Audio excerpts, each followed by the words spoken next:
बाबा भाग्य खुल गए। बड़ी महारानी जी ने, कौशल्या माँ ने आपको भवन में बुलावा भेजा, जल्दी चलिए।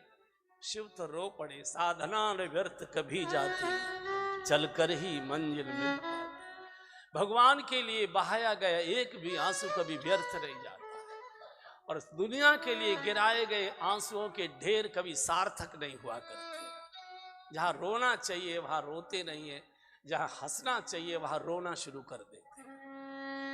तो शंकर जी तैयार हुए, गदगद हो गए। काकभूषण जी रास्ता ऐसे खड़े हो गए, बोले गुरुजी पहले मेरी बात सुन लो। क्या मतलब? बोले देखो हम दोनों एक साथ चल के आए, मान लो आपको प्रवेश मिल गया और मुझे रोक दिया गया, और आपने अकेले भीतर जाने की हिम्मत की, मैं उसी समय पोल खोल दूंगा। ये कोई ज्योतिषी नहीं है, शंकर दादा घूम रहा है, ये कैलाश से आया। दर्शन करेंगे तो दोनों एक साथ करेंगे, नहीं करेगा तो कोई नहीं करेगा। अरे यार यहाँ क्यों झगड़ता है, चल देखते हैं क्या परिस्थिति बनती है। बोले परिस्थिति वरिस्थिति मैं नहीं जानता, अपनी मनस्थिति ठीक करो। दर्शन करेंगे तो दोनों करेंगे, नहीं तो कोई। अरे चल तो सही। आज तो बड़ी गदगद होकर चले आ रहे हैं, और जैसे फाटक में प्रवेश किया तो वही पुलिस के बंधु थे। तो वो, अरे बाबा तुम 3 दिन से परेशान कर रहे हो, कहाँ है परिचय पत्र? ओ भैया ओ भैया। वो जो सेवक था, वो सेविका थी, उसको बुलाया। ओ देवी जरा इन्हें समझा। हाँ आने दो। ये बूढ़े बाबा को बड़ी माँ ने बुलाया। ठीक है बाबा तुम जाओ, ए लड़के तू पीछे खड़ा हो। काकभूषण जी को रोक दिया। काकभूषण जी ने पीछे से कुर्ता पकड़ लिया शंकर जी का, और आंखों से इशारा कर दिया कि दूसरा पैर उठाया नहीं और मैंने तुम्हारी पोल खोली नहीं, या तो मुझे भी साथ लेके चलो नहीं तो पोल खुले। अब बड़ी मुश्किल। शंकर जी कभी काकभूषण जी को देखे, कभी पुलिस के उनको देखे, तो बड़ी बहुत देर हो गई। तो शंकर जी का भैया ये बालक का जाना तो जरूरी है। बोले क्यों? बोले इसके बिना मैं अंधा हूं, मेरा कोई किसी काम का नहीं रहा। बोले क्यों, क्या हुआ? बोले जब चले थे घर से, आना तो अयोध्या था, हम पहले वृंदावन चले गए और बिहारी जी का दर्शन करने चले गए। बूढ़ा आदमी मालूम था नहीं, बंदर मेरा चश्मा ले गया है, तो मुझे तो कुछ दिखाई देता नहीं है, अब क्या करूं? तो ये बालक जरूरी है साथ में, ये हाथ की रेखा देखेगा और मैं उसका फल बताऊंगा। ये मैं तो इसके बिना तो अधूरा हूं। अब अंधे को नौतोगे तो दबो खिलानी पड़ेगा। जब अंदर प्रवेश हुआ है, आसन पड़ा हुआ है, भगवान के रुदन की गूंज सारे राज भवन में, पल्ले से ढककर कौशल्या मां प्रभु को लाए, उछल उछल कर रो रहे। अब बाबा पूरी रात हो गई रोते, पूरा दिन निकल गया रोते, तीसरा सुबह आ गया है, एक बूंद दूध इसके मुख में नहीं गया, रोते रोते लाल चेहरा हो गया। पता नहीं किसकी नजर लगी है। मेरे बस आपके नाम की बड़ी महिमा सुनी थी, मेरे बालक की नजर उतारो। शंकर जी ने कहा वहां खड़ी हो तुम, अरे पास आओ, नीचे बैठो, लाला का मुख दिखाओ, देखे तो सही कि नजर कहाँ लगी है, माथे पे लगी है कि नाक पे लगी है कि आंख पे लगी है कि ठोड़ी पर लगी है, कहाँ लगी है देखे तो सही, वहां से कैसे देखे? कौशल्या जी तो बड़ी सीधी सादी भोली भाली, और जैसे ही शंकर जी ने कहा कि एक बार मेरे पास लाके दिखाओ तो सही, और पास बैठकर कौशल्या जी ने जैसे ही प्रभु के मुखमंडल से अपनी साड़ी का, चुनरी का पल्ला हटाया और आंख भरकर शंकर जी ने भगवान को देखा और भगवान ने आंख भरकर शंकर जी को देखा, लीला का क्रम उलट गया। शंकर जी ने रोना शुरू कर दिया, भगवान खिलखिलाकर हंस रहे, खिलखिलाए। माने का बाबा जैसी मैंने तुम्हारी ख्याति सुनी थी, तुम तो उससे भी ज्यादा पहुंचे हुए निकले। कोई वशिष्ठ जी मेरे बालक की नजर नहीं उतार पाए, आपने देखने मात्र से मेरे लाला को हंसा दी। शंकर जी ने कहा मैया अभी तो मैंने तेरे लाला को केवल एक बार दूर से देखा है, अगर तू अपने लाला को एक बार मेरी गोद में दे दे तो मैं जिंदगी भर का रोना बंद कर दूं, मेरे कभी रो गए। कौशल्या जी तो बहुत सीधी सरल है, सरल सुशील राम महतारी। और यही शंकर जी जब गोकुल आए थे और भगवान के दर्शन के लिए नंद भवन के बाहर बैठ गए धूली रमा के। तो कौशल्या जी धनुकुटा लेकर आई, धनुकुटा का बाबा मेरे हाथ में कहा लगो है, तू जाने? बोले हाँ। कहा है? बोले धनुकुटा है। याते कहा करे? बोले धान कूटे जाए। बोले समझ ले, चुपचाप चलो जाए यहां से, नहीं धान की तरह तेरे मुंह में कूट दूंगी, चल यहां से। लाला लाला दिखा, तो इतने सांप बिच्छू तूने लटकाए हुए, चल यहां से। अनशन करके बैठ गए। यशोदा ने दर्शन नहीं कराया। कौशल्या कौशल्या है, सरल सुशील राम नहीं। बहुत सरल माँ है और सरलता की पराकाष्ठा। अति कोमल रघुवीर सुभाऊ, अति कोमल रघुवीर सुभाऊ, यद्यपि अखिल लोक करे। आपको जाना होगा, यद्यपि अखिल लोक करे राम, अति कोमल रघुवीर सुभाऊ, अति कोमल रघुवीर सुभाऊ, यद्यपि अखिल लोक करे राम, यद्यपि अखिल लोक करे राम।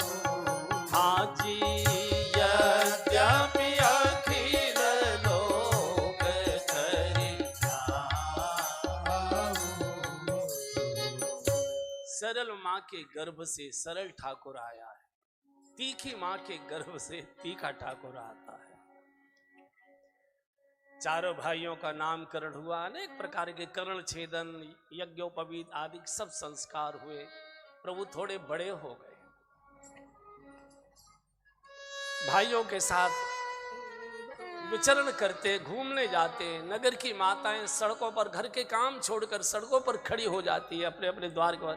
राघव हमारे घर आओ, राघव हमारे घर आओ, माखन खिलाएंगे आपको, मिश्री खिलाएंगे, देखो आपकी ठंडी ठंडी हवा करेंगे, आपको पसीना आ रहा है। भगवान कहते नहीं, मैं नहीं आ सकता। क्यों? बोले मुझे बुलाना है तो मेरी माँ से आज्ञा लेकर आओ, मैं बिना माँ की आज्ञा के किसी के घर नहीं जाऊंगा। भगवान श्री राम और भगवान श्री कृष्ण में मूल अंतर है। भगवान श्री राम बिना कौशल्या माँ की आज्ञा के किसी के घर नहीं जाते, और भगवान श्री कृष्ण इतना जाते हैं कि यशोदा मैया की नाक में दम कर दिया है। रोज शिकायत, रोज शिकायत, ओ मैया, ओ यशोदा मैया, ओ ब्रजरानी, ओ नंदरानी, अरे अपनी लालाई समझाए ले रही।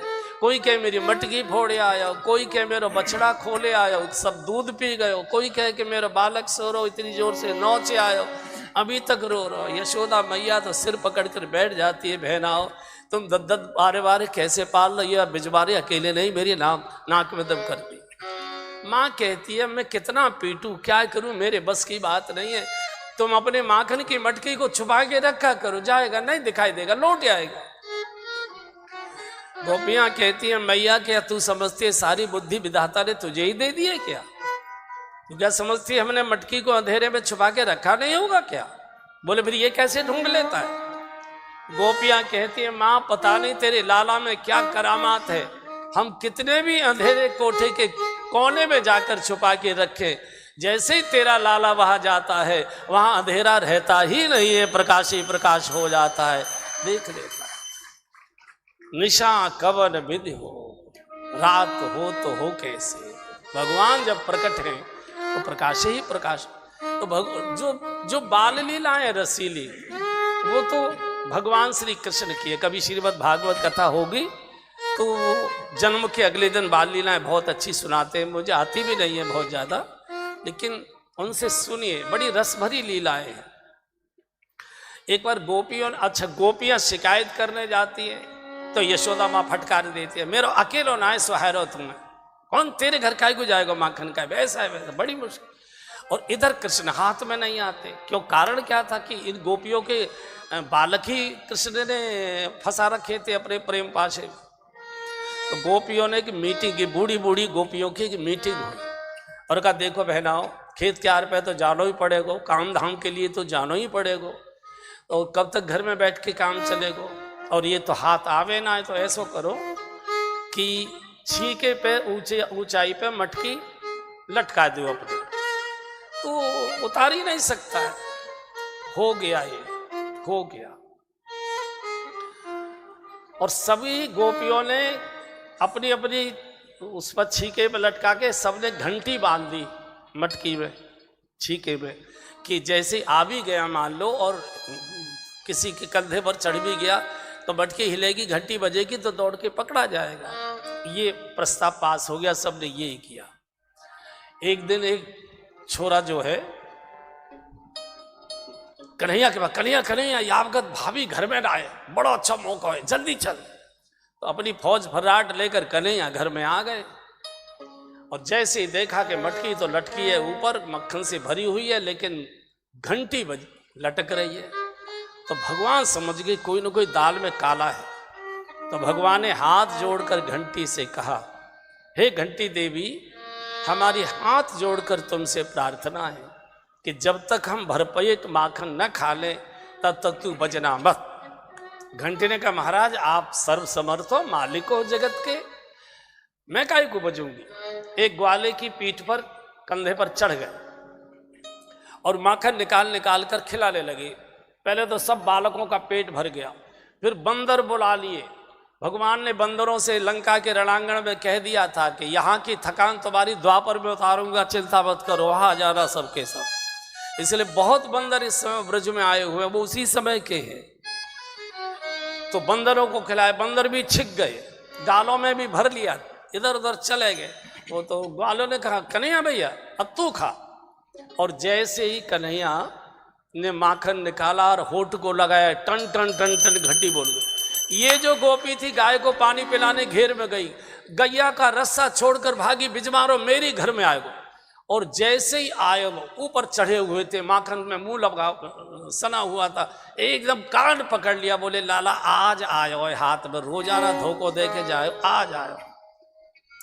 बोले तेरो घर है जी? बोले और कौन कौन है? मैंने तुझे समझी मेरी छोटी चाची को, मौका मालूम नहीं कि तू कंजूसन के तेरा घर है, मैं तो कभी ना आ। तो बोले बात मत कर, क्या करेगी? बोले तेरी मैया के पास लेके जाएंगे, फिर पिटवाएगी। हाँ तो बालक पिट तो तू अच्छा लगे? वो बोले तू बालक ना है, तू दादन को दादा है, तेरी नाक में दम कर दियो। अरे एक आधा बार की तो यमराजू छोड़ दिए, माफ कर दे। बोले नहीं, ना मानेगी, ना मानेगी। अच्छा तो एक सेकंड छोड़ दे, क्या करेगा? बोले घंटी से दो बात कर दे। बोले कर, छोड़ दिया। भगवान मटकी से जो घंटी लटकी थी उसके पास आ गए और कहा, ए घंटी रानी, जब हमने तुमसे कह दिया था कि जब तक हम भरपेट माखन न खा ले तू बजना मत, तो तू बजी क्यों? घंटी ने कहा, महाराज आप सर्वसमर्थ हो, मालिक हो, जो चाहो सो दंड देओ, लेकिन बजना तो मेरी मजबूरी था। भगवान ने कहा, तेरी क्या मजबूरी थी? घंटी ने कहा, महाराज मैंने तो आचार्यों के श्रीमुख से ऐसा सुना है कि गोपाल जी का भोग बिना घंटी बजाए लगता ही नहीं है। आपने भोग लगाया, बजना मेरी मजबूरी हो गया। अब जब शास्त्र बीच में आ गया तो भगवान तो मौन हो गए। चुक विप्र धैन सुर संत हित लीन मनुज अवतार। शास्त्रों की रक्षा के लिए तो प्रभु प्रकट, ले चल कोई बात नहीं यार, ले चल, मेरा काउ दिन दाव लगेगा। अब ये हाथ पकड़े घसीट कर लिए जा रही है, इसके पीछे मोहल्ले के बच्चे, इसका लड़का, इसका देवर, इसका भतीजा। हमारे ब्रज में घूंघट की प्रथा बहुत ज्यादा है, तो ये सिर्फ अकेले आ रही थी। सामने से बूढ़े सज्जन खांसते हुए चले आ रहे थे, तो इसने उन बूढ़े सज्जन को देख के अब अपने कन्हैया का हाथ छोड़कर जैसे घूंघट काढ़ा, 1.5 फीट का घूंघट, तो कन्हैया को मौका मिल गया और इसका जो भतीजा संग में चल रहा था उसी का हाथ पकड़ा दिया इसने। अब ये अपने भतीजे को घसीटे लिए चली जा रही है और दूर से चलो यशोदा मैया, ओ नंदरानी, ओ ओ ब्रजरानी रोज कहती थी मेरे लाला को झूठो नाम लगावे, देख तेरो लाला आज रगे हाथ पकड़ो गए। और कन्हैया दूसरी गली से निकल के मैया की गोद में बैठ गए जाके। बोले कौन को लाला, कैसा लाला? मेरो लाला मेरे पास देख। और देखे तो वो उसका देवर ही हाथ में लगा। ऐसी ब्रज की बड़ी रस भरी लीलाएं, ब्रज के प्रसंगों में प्रवेश कर जाइए, निकलना मुश्किल हो जाता है। एक दिन यशोदा मैया ने कन्हैया को पास बिठा कर कहा, बेटा अब तुम बालक ना रहे, अब बड़े है गए, अब तुम्हारे देखवे वाले आवे लगे हैं, शादी वाले आवे लगे हैं। कौन तुम्हारी शादी गई? तो भगवान ने बड़े मलूक बनाए हो और उसमें भी चोरी करते हो। चोर से कौन अपनी शादी करेगा? ये माखन की चोरी छोड़ो, तुम्हारे घर में कोई कमी है क्या? कन्हैया ने कहा मैया चिंता मत करे, शादी के तो मकान बड़ो बनवा ले, लाखन बैठी है आवे कि नहीं, फिक्र करवे की जरूरत नहीं। लाखन मैया समझाती है। ब्रज का बड़ा रसीला रसिया, एक बार गाइए फिर राम कथा में आगे बढ़ते हैं। अरे माखन की चोरी छोड़ सावरे मैं समझाऊं तो, अरे माखन की चोरी छोड़ सावरे मैं समझाऊं तो, मैं समझाऊं तो कन्हैया मैं समझाऊं तो, हाँ मैं समझाऊं तो कन्हैया मैं समझाऊं तो, अरे माखन की चोरी छोड़ सावरे मैं समझाऊं तो, अरे माखन की चोरी छोड़ सावरे मैं समझाऊं तो, अरे दौलत गाई नंद बाबा घर नित नयो माखन होई, हाँ दौलत गाई नंद बाबा घर नित नयो माखन हो, अरे बड़ो नाम है नंद बाबा को हंसे हमारे हो, हाँ बड़ो नाम है नंद बाबा को हंसे हमारे हो, अरे माखन की चोरी छोड़ सावरे मैं समझाऊं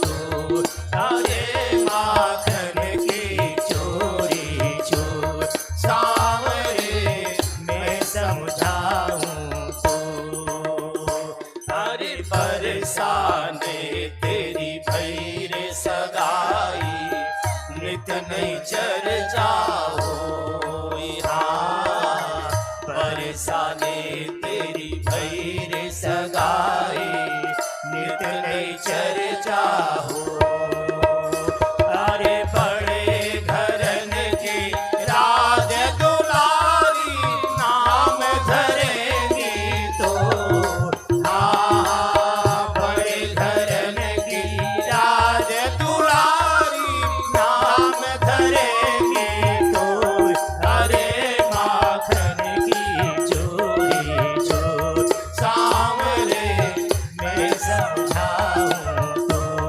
अरे माखन की भगवान ने मना कर दिया। छोड़ सावरे मैं समझाऊं तो, अरे या चोरी है नाई छोड़ो रे मैया, होनी होए सो होए, हाँ या चोरी है नाई छोड़ो रे मैया, होनी होए सो हो, अरे सूर श्याम यशोदा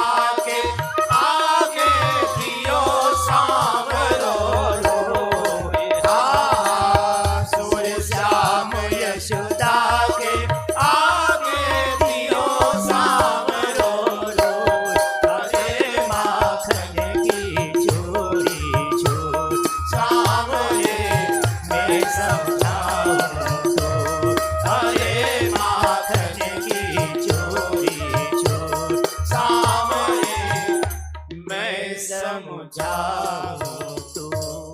ब्रज की लीलाएं तो बहुत रस भरी है। एक बार ब्रज के रस में प्रवेश कर जाइए, निकलना मुश्किल है।